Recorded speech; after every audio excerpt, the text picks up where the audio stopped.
bonjour. Bonjour. Vous avez publié aux éditions L'Harmattan Là-bas c'est toujours loin. Alors quels sont les thèmes principaux de votre roman? Alors les thèmes principaux, c'est avant tout l'exil et puis le désir d'intégration. C'est aussi la quête d'identité. Mais avant tout, enfin surtout, ce sont deux histoires, deux récits qui sont alternés à 16 ans d'intervalle. Celui de Saran, un Cap-Verdien qui arrive en France au milieu des années 70, et Mayra, sa fille. Donc là, on se trouve 16 ans plus tard, dans les années 90. Sa fille trouve parmi les affaires de sa mère qui vient de mourir une photo floue qui semble les représenter, elle et son père. Et elle a tout oublié de ce père, ou presque, et elle décide de partir à sa recherche. Alors comment est née cette histoire? Alors elle est née d'un mot, le mot forge, qui donne le cadre de ce roman, puisque Saran vient travailler dans un haut fourneau. Et ce mot, en fait, je l'ai entendu dans un contexte un peu particulier. C'était en fait une salle d'ateliers théâtraux qui venait de se créer, à laquelle on avait donné ce nom, La Forge. Et ce mot m'a fait rêver, en fait. Peut-être parce que j'aime particulièrement les univers industriels, mais surtout parce qu'une forge, c'est le lieu de la transformation, de l'alchimie. Et c'est bien ce que Saran vient faire en France, c'est-à-dire qu'il vient se forger une nouvelle identité. Et alors pourquoi avoir choisi le Cap-Vert? Alors le Cap-Vert, alors je ne savais pas en fait au départ, quand Saran a commencé à naître, d'où il venait exactement. Je savais qu'il venait d'Afrique, mais je ne savais pas d'où exactement. Et en fait, je crois que je voulais éviter de coller à une réalité peut-être un peu convenue.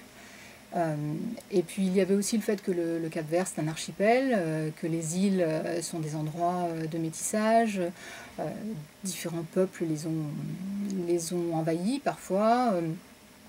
Et donc au Cap-Vert, on parle le créole capverdien, on parle le portugais, on apprend le français, l'anglais. Et donc c'est par essence, ce sont par essence des lieux de métissage. Donc ça faisait de Saran une sorte de héros un peu prédestiné qui portait dans ses gènes l'émigration en fait. Et pourquoi avoir situé votre roman à cette époque de l'émigration, donc les années 70 comme vous l'avez mentionné, et pas aujourd'hui? Alors ce roman, je l'ai écrit en 2012. Ça a pris un peu de temps avant qu'il soit publié parce que entre-temps j'ai repris des passages, je les ai réécrits, et puis j'ai entre-temps écrit autre chose, une pièce. Mais en fait, c'était donc bien avant l'ampleur qu'a pris la crise migratoire courant 2015. Mais je crois que si je l'avais écrit aujourd'hui, je l'aurais aussi transposé dans les années 70 parce qu'on a du recul par rapport à cette période-là. On n'est pas dans l'émotion dans laquelle on est aujourd'hui à cause de la proximité des événements en fait. Voilà, c'est essentiellement pour cette raison-là, et je crois aussi que le fait de s'éloigner dans le temps ouvre des perspectives au lecteur, tout simplement, permet de... Voilà, ce que j'ai essayé de faire, c'est de décoller du réel pour ouvrir des perspectives. Alors justement, je reprends votre dernière phrase, décoller du réel, d'où certains éléments que vous empruntez au monde du conte, comme l'arbre par exemple. Oui, oui. Alors l'arbre, cet arbre en fait qui vient du Cap-Vert et que Saran vient planter à V quand il arrive dans la ville de V.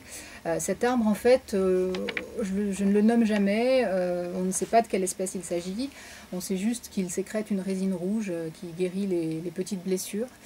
Et en fait, cet arbre, c'est aussi une sorte de symbole, un prolongement, comme le prolongement végétal de Saran, parce que cet arbre va aussi influencer le destin de la ville, le destin de ses habitants, et c'est là encore un symbole du mélange des cultures.